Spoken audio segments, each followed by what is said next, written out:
හේ ගේමක් ගහන්න ඉන්නේ. ගේමක් ගහන්න ඉන්නවනම් මේ කතාව බලලා යන්න. මචං අපිට හිතනවානේ යාළුවෝ ළඟ මහර ගේමක් ගහලානේ මට මොකුදුනේ මට බැරි වුණානේ වගේ අමුතු අදහස් හිතනව නේද? හිතනම් මේ කතාව අනිවාර්යෙන් අහපන්. මචං බොර හිතනවා නම් මගේ යාළුවෝ ලොකු දිවසක් හදනවා. එයාට හොඳ රැකියාවක් තියෙනවා. ව්‍යාපාරයක් තියෙනවා. හොඳ වාහනයක් තියෙනවා. අනේ මට වඩා හොඳ වාහනයක් එයා පතිනවා. එයාට ඕන විදිහට වියදම් කරන්න සල්ලි තියෙනවා. අනේ මට නෑනේ. අන්න ඒ වගේ හිතනවා නේද? ඇත්තටම මචං ජීවිතය හැමෝටම එකම වගේ නෑ. ඒක මුලින් තේරුම් ගන්න ඕන දෙයක්.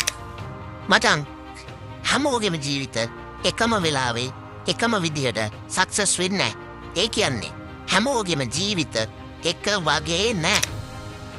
හැබැයි ඇත්තටම උඹට මේ දේවල් ලබා ගන්න බැරිද? මචං ඇත්තටම උඹ තේරුම් ගන්න ඕන උඹ කවුද? උඹට මොනවද කරන්න පුළුවන්? උඹේ හැකියාවන් මොනවද කියලා. මචං සමහර විට උඹේ ළඟ එක ඌ දක්ෂ දේ කරන දැකලා උඹත් ඒකම කරන්න යන්න එපා. TikTok වල YouTube වල සල්ලි හොයන්න අරව කරපන් මේවා කරපන් කියලා දුන්නට ඒවා කරනවද නැද්ද කියලා තීරණය කරපන්. උඹට තියෙන හැකියාව මත. නැතුව තව එකෙක් අරක කරලා දියුණු වෙලා මාත් ඒ මගුලම කරනවා කියලා උඹේ හැකියාවෙන් වැඩක් ගන්නවා වෙනුවට නොදන්නා මගුල් කරන්න යන්න එපා. එහෙම නැත්තම් කරන වැඩේ කරන්න කලින් හොඳට ඉගෙනගෙන ඉඳපන්.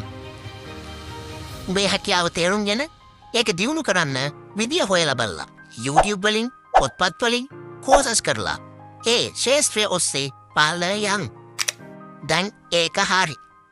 ඊළඟට වැදගත්ම දේ ඔබ කරන වැඩේ කැපවීමෙන් මහන්සියෙන් හරියට කරපන්. ක්වොලිටි එක මේන්ටේන් කරන ගමන් ඒක ගොඩාක් වැදගත්. මචං මේ විදිහට කාලයක් ඔබ මේ එකම ශේෂ්ත්‍රයේ එක්ස්පර්ට් වෙද්දී ඔබ දන්නේම නැතුව සමහර විට ඔබට මුදල් ගලාගෙන එන්න ගන්නවා. ඒ නිසා කාත් එක්කවත් තරග කරන්න යන්න එපා. මං ආයි කියනවා කාත් එක්කවත් තරග කරන්න යන්න එපා.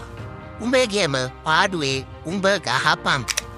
මොකද ඔය සමහර අය YouTube වල Facebook වල TikTok වල දාන ලයිෆ් එක ඇත්ත ලයිෆ් එකම නෙමෙයි. සමහර අය බොරුවට පෙන්වන්නත් ඒක කරනවා.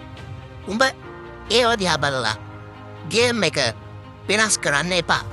උඹේ ගේම ඔබ ගහපන්. තරග කරන්න ඕනම නෑ.